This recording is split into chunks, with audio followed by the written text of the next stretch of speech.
go. Oh, there we go. To my left, 5 feet 9 inches tall, 155 pounds, from San Francisco, California.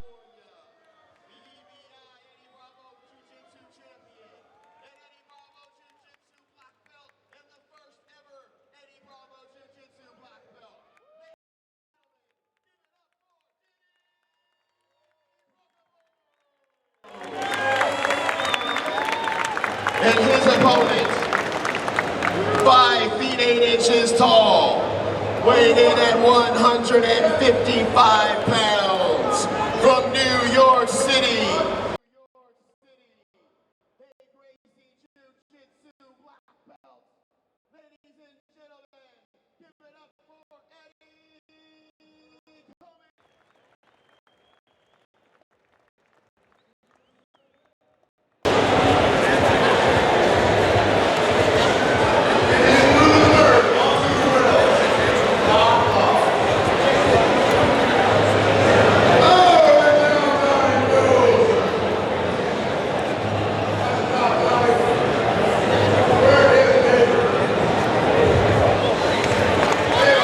But we've never seen him. No, nobody's ever seen him roll. Eddie is a leg lock master. Right. And Denny comes from the 10th Planet style of Eddie Bravo, so we'll see if he has that signature 10th Planet style here. I mean, what do you think about this, Ernest? I mean, what is this matchup going to look like, you think, overall? I mean, obviously we have Prokopos on top now, but... You know, talking to them, we had them on the podcast last week, and they're both super cool, nice guys, but they're coming out really aggressive. Like, already seeing a lot of face pushing, so I didn't expect it to actually be this aggressive. I mean, they're small guys, so they're going to be faster. They're going to be, and then they're younger, so they're going to be a lot more energetic. But I mean, these guys are smashing each other's faces, so I kind of don't really know what to expect at this point. A fast submission when it does happen, for sure. Looking at Prokopos, he wears those long pants. We've seen that in MMA, like by Shin Yaoki. Spats. Yeah, little extra traction can be utilized there. It makes it slipperier, so it's harder for them to get leg locks, because leg locks and front head chokes are going to be more prevalent in no-gi because there's no collar to use, there's no friction. So that just makes sure whether their legs are dry, hairy, or whatever, it's going to be a little bit more slip. And when they're sweaty, it's harder to hold your guard, so it's going to give a little bit of friction when they put tension on their own, you know, spat on spat tension, so it'll help them retain their guard a little bit better. That's why he's wearing the little foot coverings as well. As they separate, we see Cummings stay on his butt. He's happy to be in this position. What is he looking for here, you think, Tim? Is he looking for some sort of sweep to end up on top, or is he comfortable playing a ground-based on his back type game? It looks like he's looking for an arm drag potentially, but he may be trying to use this, set that up to take the back or hit a sweep. I wouldn't be surprised at all if he starts attacking the feet. Denny's a little bit hard to plan for because Denny doesn't really come out with a plan. He's very open with his grappling style. When we had him on the show last week, he was talking a lot about how I like to get out there and let it flow and see what happens and not have a plan. And so it's hard to prepare for a guy like that because you don't know what he's going to do. See Cummings utilizing the butterfly guard here.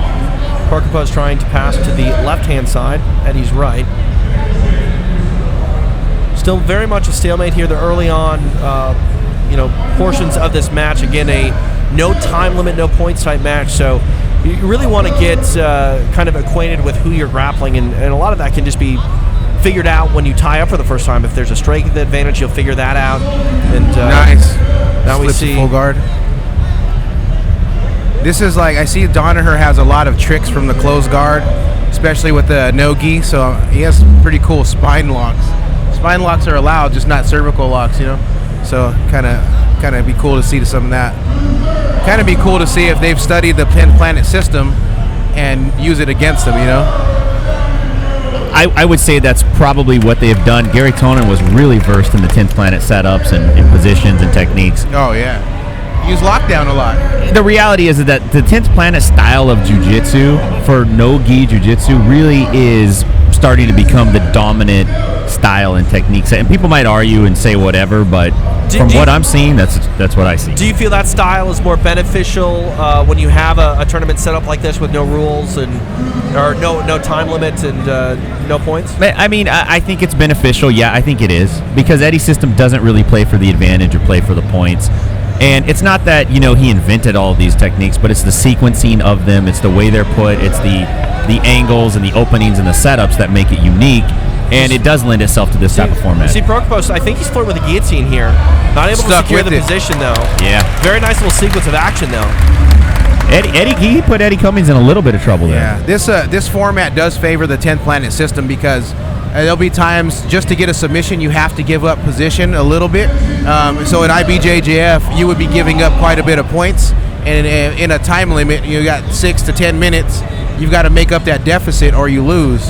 But they have no time limit. They can just give up whatever position, no points to worry about, and they just work for the kill, And that's what you got to love. And I think we saw that on display with Tonin and Vasquez a moment ago. Both guys just going for everything. Tons of exchange. It doesn't matter if you give up position, like right here. In a close grappling contest with points, just being aggressive can actually be your detriment.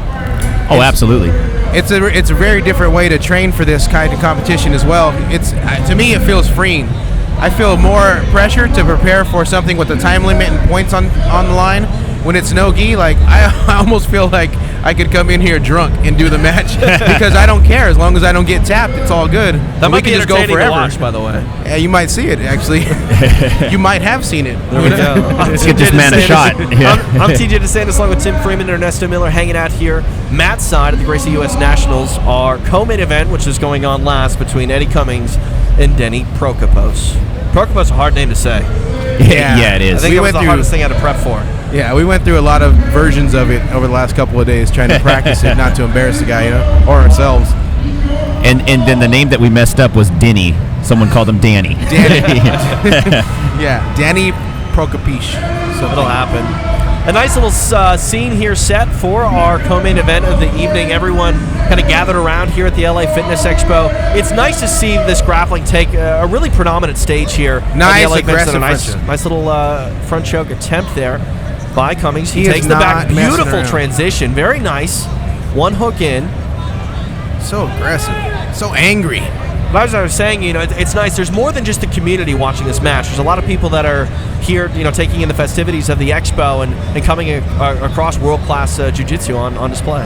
Not to mention the MMA crowd that's real knowledgeable of Denny and his big career boom right now. They're all watching this too, where they would normally never tune into jiu-jitsu matches.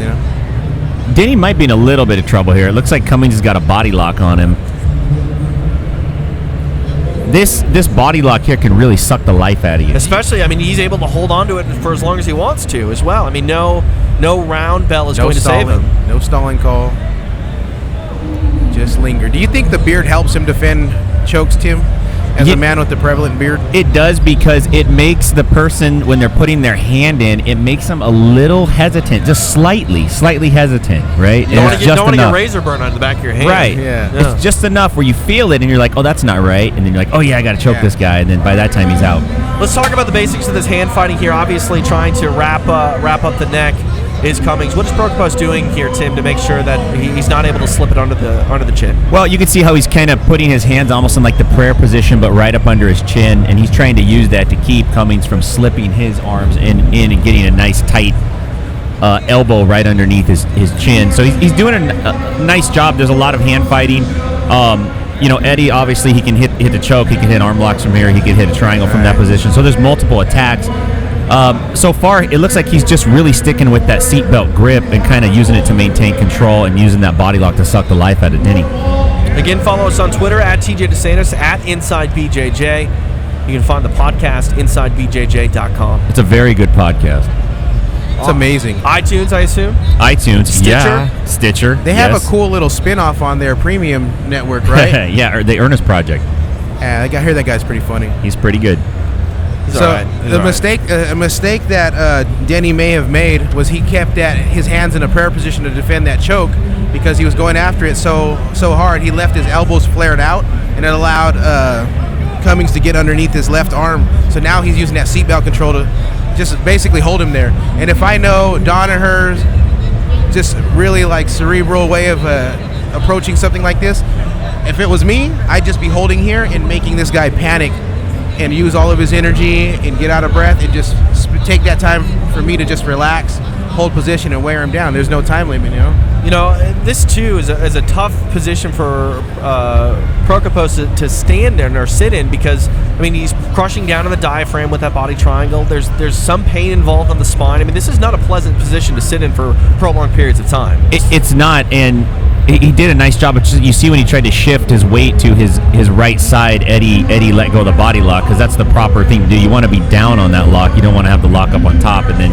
Cummings adjusted, and now you can see he's going to set it up on the opposite side now.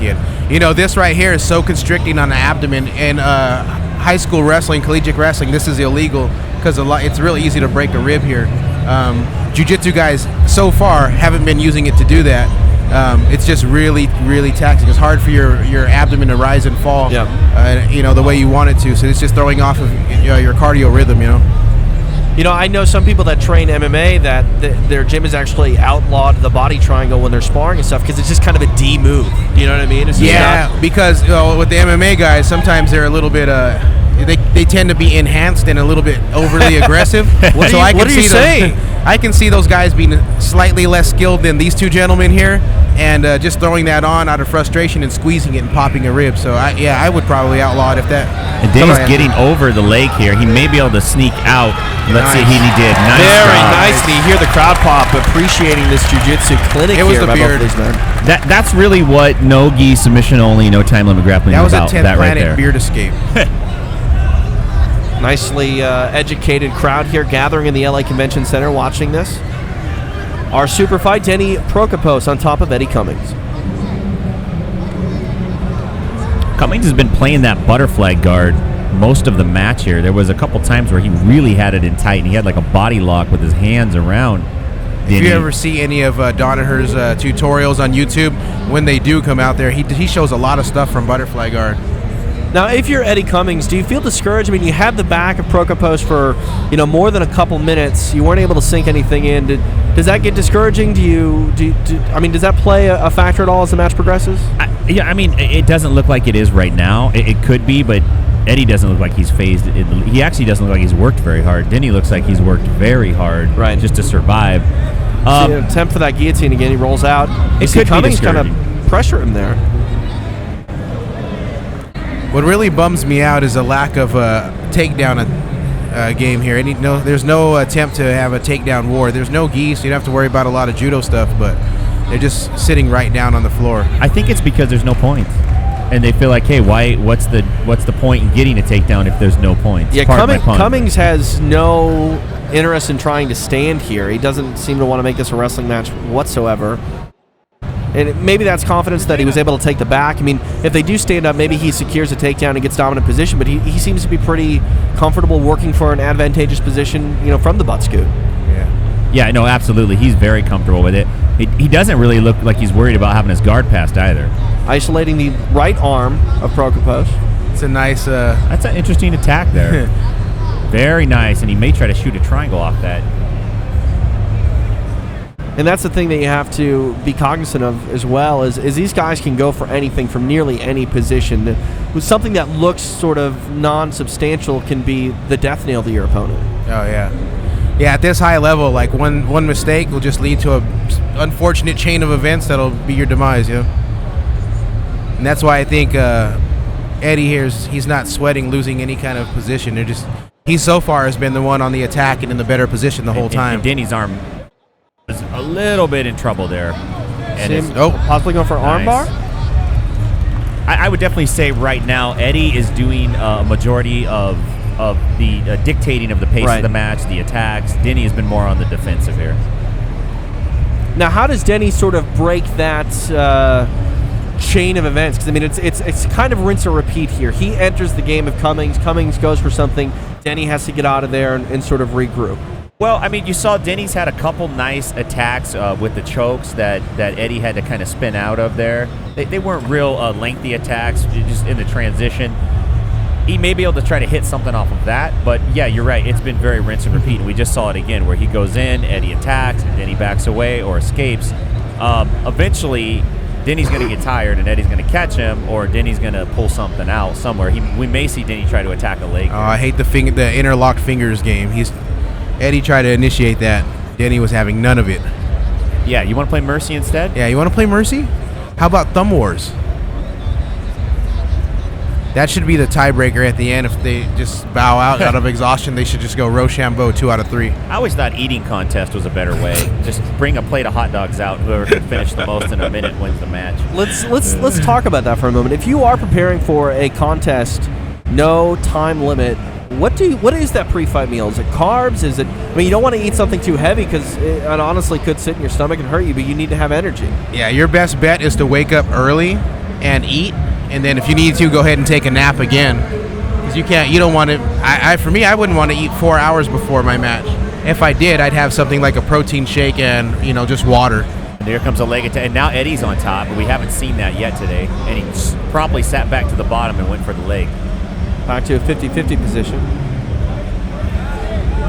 50-50 is not a smart position to be in when there's heel hooks involved. And he's going to attack the heel There hook it goes. of Denny right now. And let's see how Denny defends. You can see he's hand fighting. This is easier to defend when you have a gi on because he can just lock onto his sleeve, and it'll make it really hard for Eddie to finish that heel hook, but it's so slippery, it's going to make him easier for him to attack it. All he's got to do is keep rolling. Oh, nice little knee bar submission, There it I think, goes. got it. And that's another testament to where it's not in until it's in, and you need to get out of there right away. So Eddie Cummings victorious. He has these ankle wraps on that help him retain his guard, but in this case, it helped his opponent to latch onto his heel more. And you see how earlier Javi was able to slip his heel out? Right. That wasn't possible for him. He had so much more friction. The rash guard on the ankle wrap frictions was his demise. Eddie Cummings gets it done. Nice little leg lock submission here in our co-main event. And Conor McGregor's not going to be happy that the Brit won. It looked like Eddie Cummings didn't really attack the legs at all in the beginning of the match. Yeah. And he saved it up till the end and then hit it at the end. That's kind of smart because you're a little bit more tired and you're a little bit more loose because you kind of get antsy. You want to kind of expedite things. You don't want it to go too long. The legs get a little bit more jello-y. Absolutely. So I think that pretty much does it for us here, Matt's side at the LA Convention Center in Los Angeles. For Ernesto Miller, Tim Freeman, I'm TJ DeSantis. For Eddie Bravo as well, who's hanging out, we appreciate you watching, and hopefully you enjoyed some top-shelf Brazilian Jiu-Jitsu today. Peace, y'all.